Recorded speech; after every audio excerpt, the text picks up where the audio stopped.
Assalamualaikum warahmatullahi wabarakatuh. Selamat berjumpa kepada seluruh saudara semuanya dimanapun saudara berada.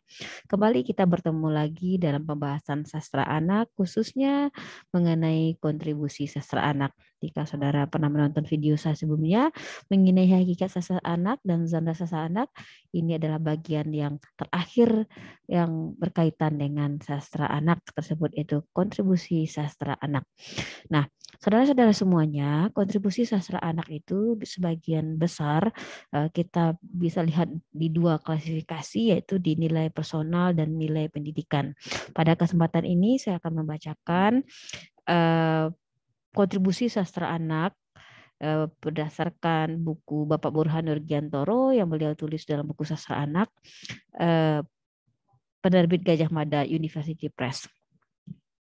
Baiklah, saudara-saudara semuanya, sastra anak diyakini memiliki kontribusi yang besar bagi perkembangan kepribadian anak dalam proses menuju kedewasaan sebagai manusia yang mempunyai jati diri yang jelas.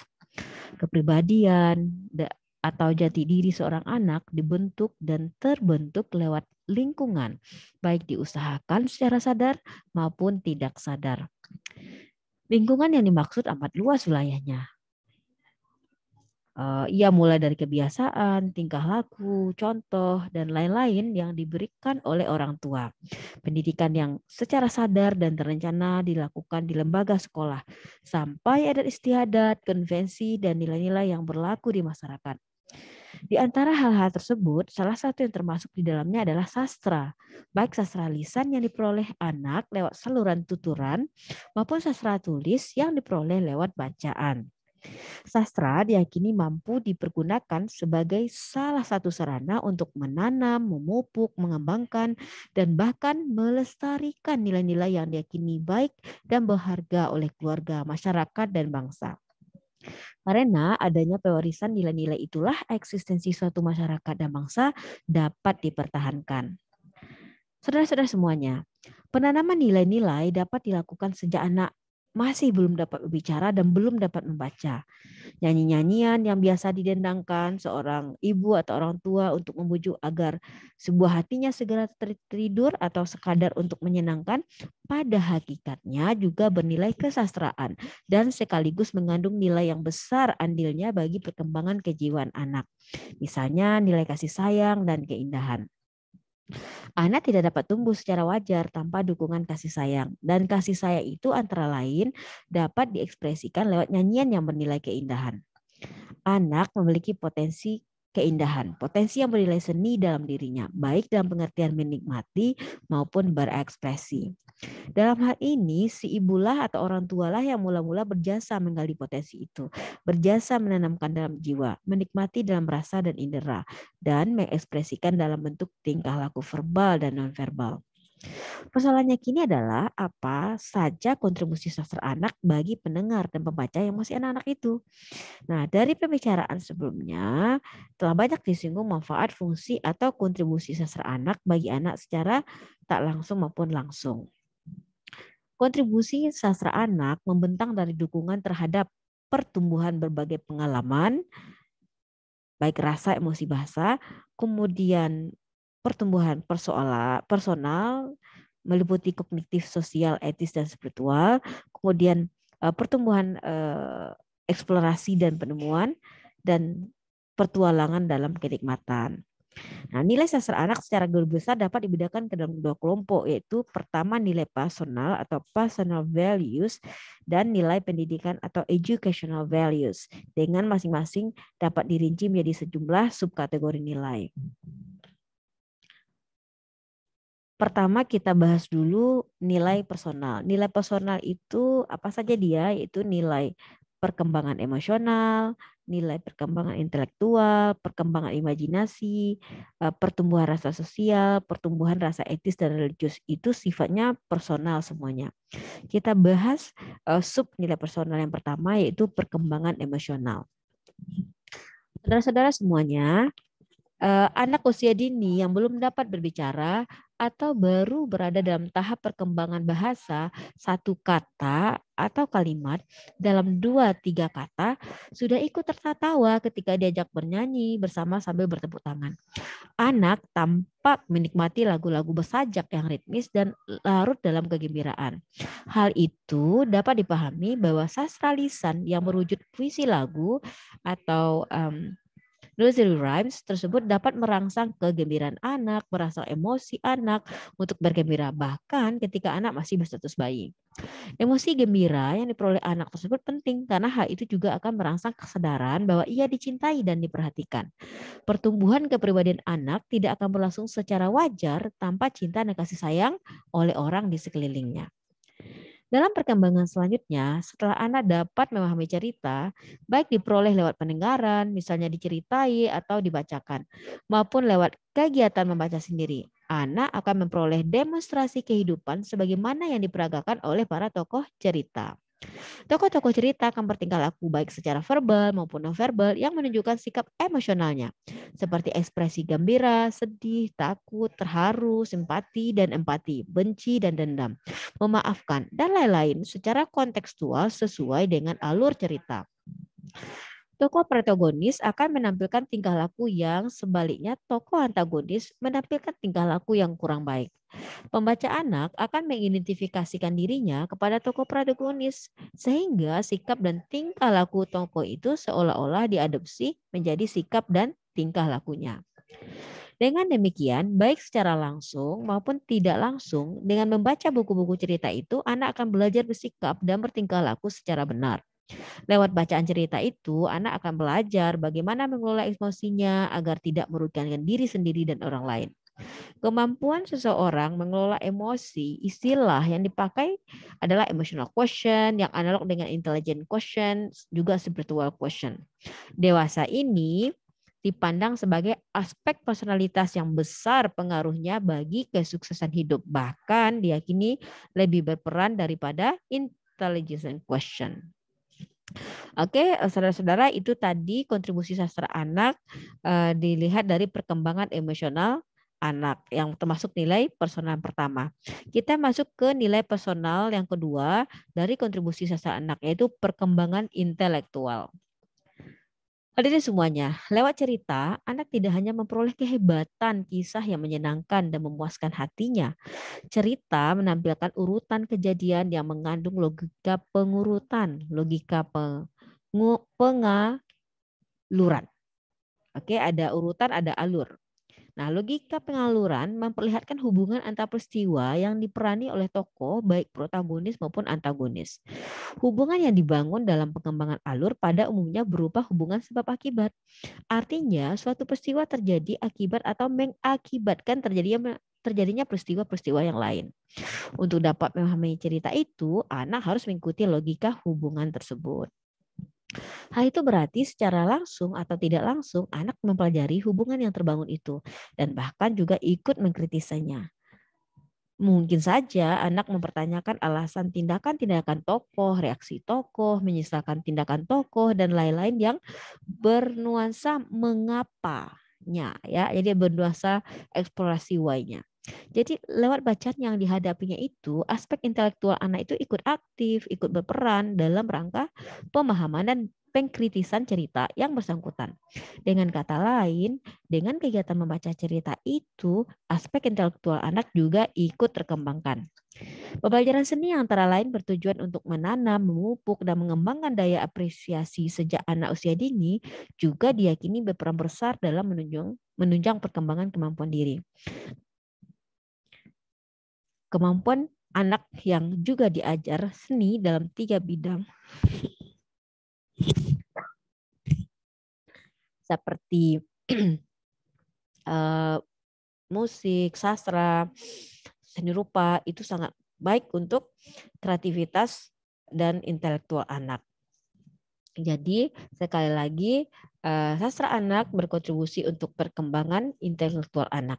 Nah, kita sekarang masuk ke yang ketiga, yaitu kontribusi sastra anak secara personal dalam rangka perkembangan imajinasi. Tadi perkembangan emosional, perkembangan intelektual, sekarang perkembangan imajinasi.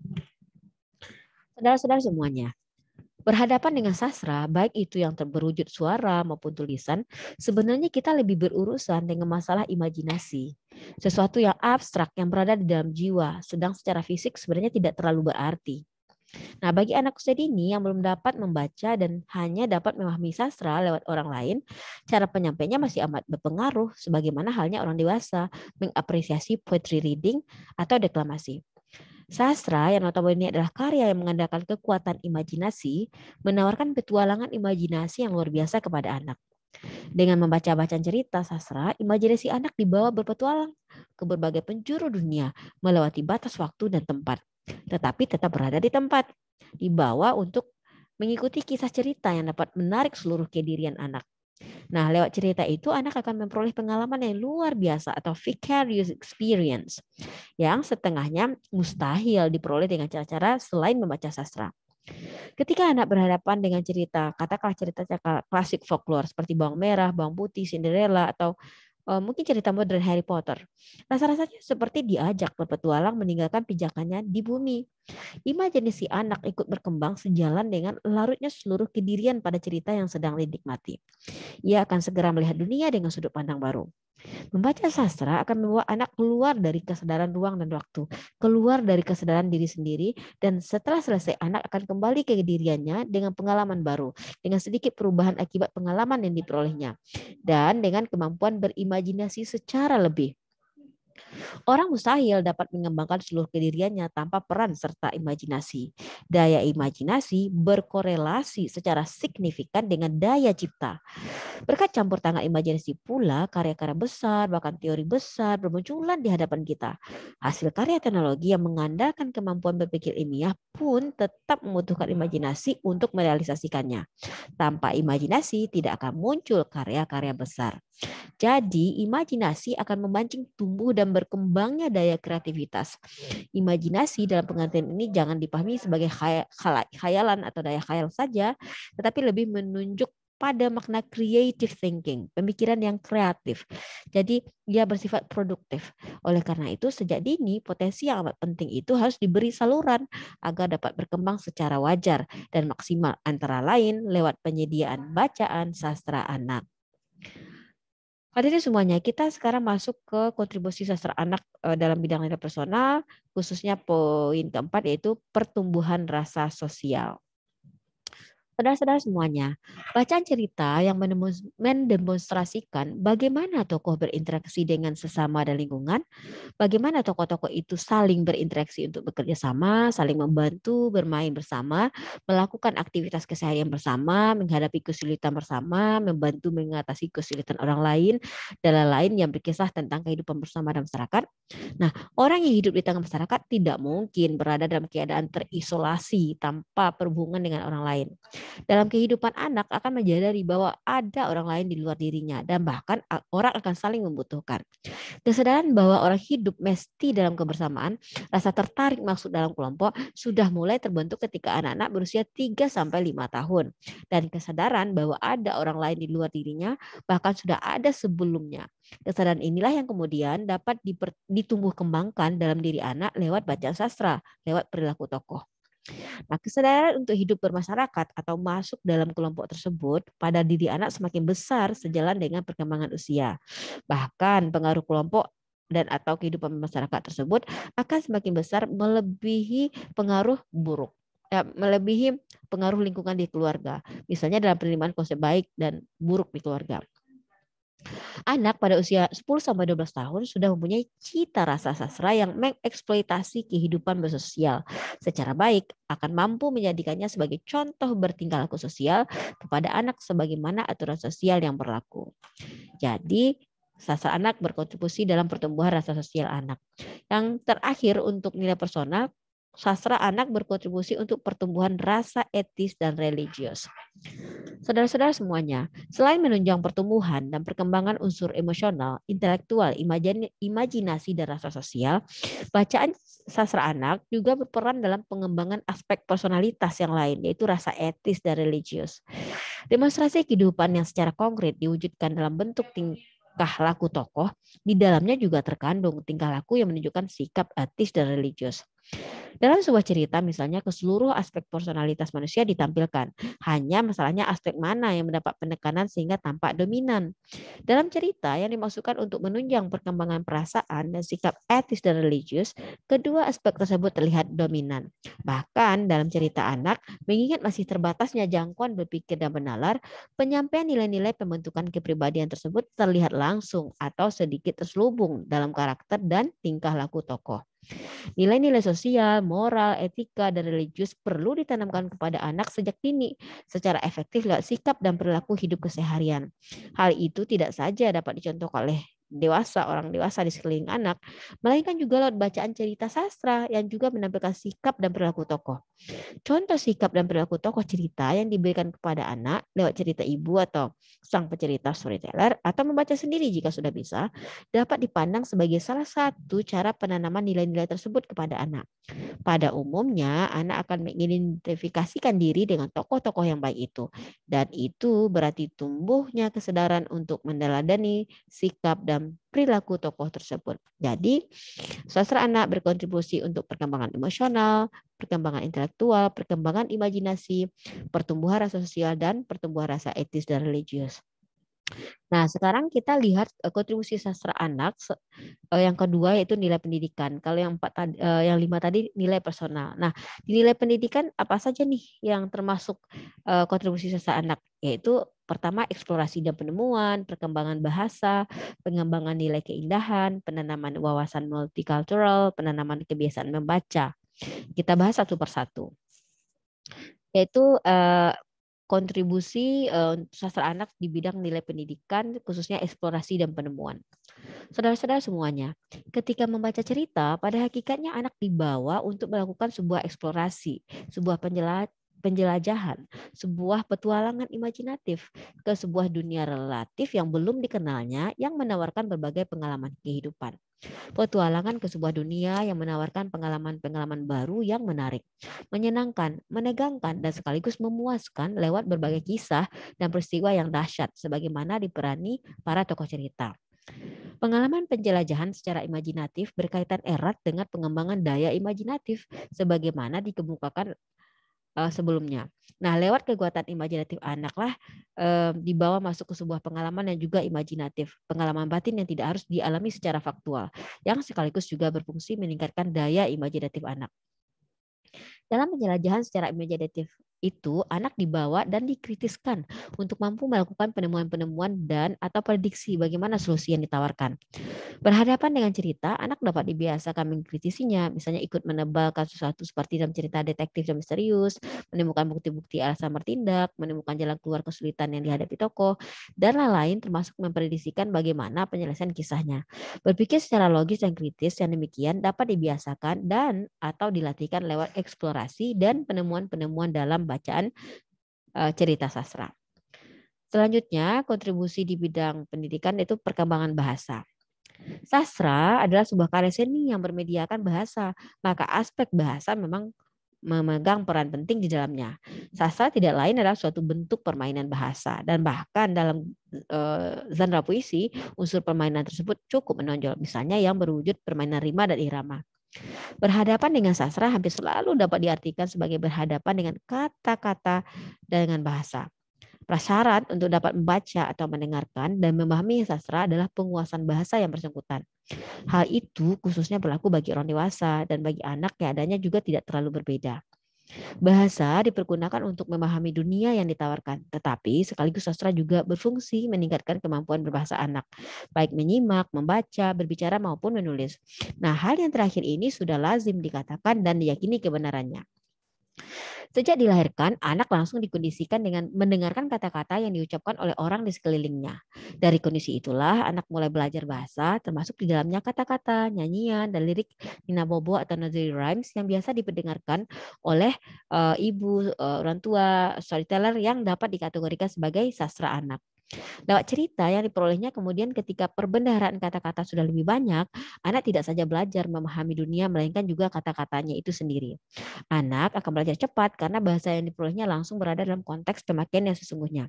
Di samping itu, dalam akuisisi bahasa itu, anak akan mengerahkan seluruh aspek personalitasnya, sikap dan egonya terbuka lebar. Hal itu sulit diulangi pembelajar bahasa dewasa karena sikap egonya sudah ikut berbicara dan cenderung menutup diri. Bacaan sastra untuk anak yang baik antara lain adalah yang tingkat kesulitan berbahasanya masih dalam jangkauan anak.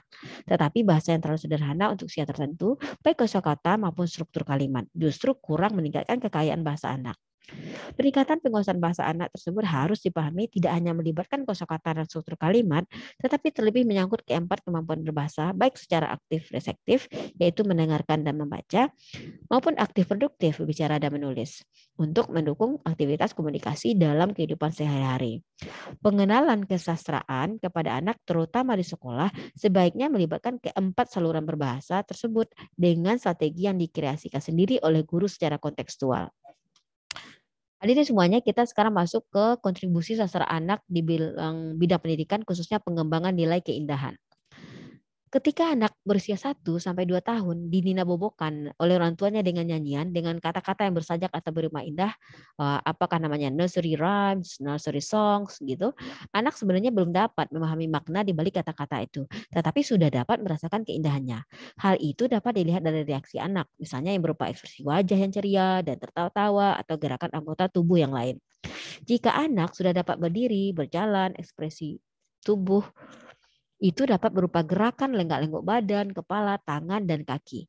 Barangkali perlu disepakati bahwa berbagai aktivitas yang menunjang pertumbuhan dan perkembangan bahasa anak tersebut dapat dikategorikan sebagai tahap awal pengenalan sastra kepada anak, pengenalan dan pemicu bakat, dan apresiasi keindahan kepada anak. Nah, sebagai salah satu bentuk karya seni, sastra memiliki aspek keindahan. Keindahan itu dalam genre puisi antara lain dicapai dengan permainan bunyi, kata, dan makna. Lewat permainan bunyi dan kata itu, ucapan yang repetitif dan melodis dan sekaligus digunakan untuk menyampaikan makna tertentu, makna tentang dunia. Jadi makna tentang dunia itu sengaja diekspresikan ke dalam kata-kata terpilih sehingga mampu menciptakan efek keindahan. Keindahan dalam genre fiksi antara lain dicapai lewat penyajian cerita yang menarik, bersuspens tinggi, dan diungkap lewat bahasa yang tepat. Artinya, aspek bahasa itu mampu mendukung hidupnya cerita, mendukung ekspresi sikap dan perilaku tokoh, mendukung gagasan tentang dunia yang disampaikan. Dan dari aspek bahasa itu juga dipilih kata, struktur, dan ungkapan yang tepat.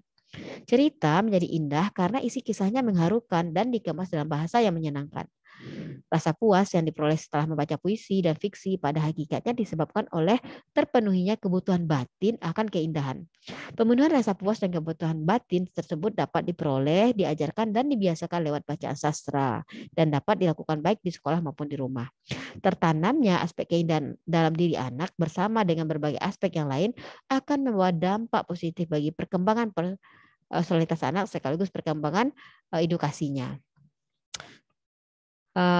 Saudara-saudara semuanya, sekarang kita masuk kontribusi sastra anak dalam pengembangan dalam penanaman wawasan multikultural. Sebelumnya sudah dijelaskan tentang kontribusi sastra anak untuk eksplorasi dan penemuan, untuk perkembangan bahasa dan pengembangan nilai keindahan. Sekarang kita masuk ke penanaman wawasan multikultural. Berhadapan dengan bacaan sastra, anak dapat bertemu dengan wawasan budaya berbagai kelompok sosial dari berbagai belahan dunia.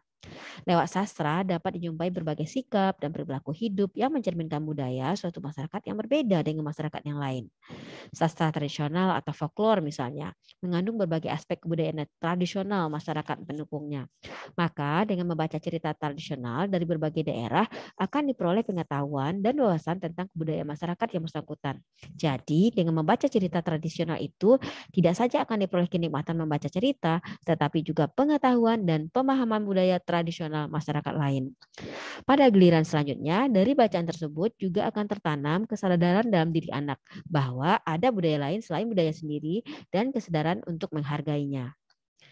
Pada masyarakat modern, yang membedakan kebudayaan suatu masyarakat dengan masyarakat yang lain adalah masalah nilai-nilai, simbol, interpretasi, dan perspektif, bukan berbagai objek material atau elemen-elemen yang berwujud. Para anggota masyarakat dari satu kelompok kebudayaan pada umumnya memiliki cara yang sama atau hampir sama dalam menafsirkan makna simbol, artefak, dan tingkah laku. Dengan demikian, aspek invisible culture kini dipahami lebih penting daripada visible culture. Misalnya, adat kebiasaan, nama-nama yang berlaku, masalah yang layak dan tak layak untuk dibicarakan di muka umum, dan lain-lain. Adanya perbedaan invisible culture di antara berbagai kelompok sosial tersebut dapat mengundang konflik jika kita tidak pandai-pandai menempatkan diri dalam bersikap ketika berhadapan dengan warga dari kultur lain. Tingkah laku dan sikap seseorang itu sendiri dapat dibentuk dan diajarkan lewat pendidikan, lewat budaya saling memahami dan menghargai, atau secara umum lewat pembelajaran pemahaman antar budaya cross cultural understanding, dan salah satunya lewat bacaan sastra anak. Karena kita hidup dalam masyarakat yang majemuk kesadaran bahwa ada budaya lain selain budaya sendiri, analog dengan kesadaran bahwa ada orang lain selain diri sendiri harus sudah ditanamkan dalam diri anak sejak dini. Untuk maksud itu, kita juga perlu memilih buku bacaan cerita yang mendemonstrasikan adanya perbedaan budaya tersebut lewat sikap dan perilaku tokoh. Buku-buku sastra anak terjemahan kini membanjir di pasaran, dan paling terkenal salah satunya serial Harry Potter karangan J.K. Rowling. Karena berlatar dan bertokoh orang dari negara lain, ia tentu berbeda dengan buku-buku yang berlatar dan bertokoh orang Indonesia. Nah, maka aktivitas pembacaan buku sastra komparatif merupakan cara dan sumber penting untuk pembelajaran wawasan multikultural, karena ia akan memberanikan anak untuk mengidentifikasi dan mengapresiasi kemiripan dan perbedaan lintas budaya. Saudara-saudara semuanya, sekarang kita masuk ke kontribusi sastra anak di bidang nilai pendidikan, khususnya poin yang kelima itu penanaman kebiasaan membaca. Hadirin semuanya, kata-kata bijak yang mengatakan bahwa buku adalah jendela ilmu pengetahuan, buku adalah jendela untuk melihat dunia, menemui relevansinya yang semakin kuat dalam abad informasi dewasa ini. Adanya arus global dan dunia era digital yang melanda dunia dan yang mengandalkan semakin cepatnya arus informasi dan dari berbagai belahan dunia hanya dapat diikuti dengan baik jika orang mau membaca. Memang tidak ada sanksi bagi orang yang malas membaca, tapi ia akan terkucil dari peradaban modern di tengah lalu lalangnya kehidupan super modern yang serba teknologis. Dalam bahasa yang sederhana, ia akan ketinggalan zaman, tidak tahu apa yang terjadi di sekeliling pada manusia dibekali pembawaan rasa ingin tahu. Penyakit malas membaca dewasa ini menyakiti siapa saja, sejak dari anak sekolah, mahasiswa, sampai dengan guru dan dosen. Sungguh, itu suatu keadaan yang ironis sekaligus memprihatinkan. Bagaimana mungkin kita akan menyerap ilmu pengetahuan dan teknologi modern dan menyejajarkan diri dengan bangsa-bangsa lain di dunia jika penyakit itu sulit disembuhkan? Padahal peradaban suatu bangsa lebih ditentukan oleh seberapa banyak masyarakatnya mau membaca buku. Kemajuan iptek dan ekonomi harus diusahakan dengan penuh kesadaran. Untuk mencapai maksud itu, yang pertama-tama harus ditanamkan kepada anak bangsa adalah kemauan membaca. Budaya membaca harus ditumbuhkan sejak dini, dan itu sangat efektif dimulai dengan bacaan sastra anak. Peran bacaan sastra anak selain ikut membentuk kepribadian anak, juga menumbuhkan dan mengembangkan rasa ingin dan mau membaca, yang akhirnya membaca tidak terbatas hanya pada bacaan sastra. Sastra anak dapat memotivasi anak untuk mau membaca, dan kalau sebagian kita dapat kecanduan merokok, mengapa tidak diusahakan kecanduan membaca? Dan itu sudah ditumbuhkan dan dibiasakan sejak anak-anak lewat sastra anak. Orang Jepang yang sibuk itu masih juga mau menyempatkan diri membaca, walau hanya dengan mencuri-curi waktu di perjalanan pergi dan pulang kerja di kereta. Nah, bangsa yang maju dunia ini pasti didukung oleh warganya yang haus bacaan. Pentingnya budaya membaca juga ditegaskan oleh penyair Indonesia Bapak Taufik Ismail. Dalam tulisannya berjudul Agar Anak Bangsa Tak Rabun Membaca, Tak Pincang Mengarang. Ia mengatakan peradaban bangsa ditentukan oleh penanaman literasi buku di sekolah yang dimulai lewat buku sastra. Jadi, sastra diyakini mampu memotivasi anak untuk suka membaca, mampu mengembalikan anak kepada buku. Tentu saja hal itu harus diusahakan dan difasilitasi dengan baik. Misalnya dengan penyediaan buku bacaan yang baik dan menarik di sekolah. Contoh kasus yang luar biasa ekstrim adalah merespon anak pada novel Harry Potter karangan J.K. Rowling. Buku serial tersebut yang kira-kira serinya sampai 5 dan tebalnya masing-masing seri itu sekitar 600-an sampai 1000 halaman ya, seri kelima itu tebalnya aja 1200 halaman. Ternyata amat digemari oleh anak-anak dan oleh orang dewasa dan menimbulkan histeria di seluruh dunia. Di tengah gencarnya game-game, PlayStation, dan hiburan elektronika dewasa ini, ia mampu mengembalikan anak-anak ke buku. Dalam sehari, setiap kali sedia Harry Potter mulai dijual di toko-toko buku selalu ludes pada kesempatan pertama. Nah, jika anak-anak Indonesia mau ikut berlomba membaca buku seperti anak-anak lain di dunia itu, alangkah cerah masa depan mereka dari Indonesia. Cerah dalam arti penyakit malas, membaca itu sedikit demi sedikit dapat disembuhkan. Dan itu berarti peluang kemauan untuk membaca buku-buku lain selain karya sastra semakin besar. Nah, begitulah tadi hadirin semuanya, bagaimana sih kontribusi sastra anak di bidang personal dan bidang pendidikan. Sebagai kesimpulannya adalah kontribusi sastra anak itu sangat signifikan untuk nilai personal dan nilai pendidikan bagi anak khususnya dan bagi masyarakat pada umumnya. Terima kasih sudah mendengarkan penjelasan mengenai kontribusi sastra anak. Semoga bermanfaat. Sampai jumpa lagi di materi sastra anak berikutnya, yaitu tentang pemilihan bacaan sastra anak.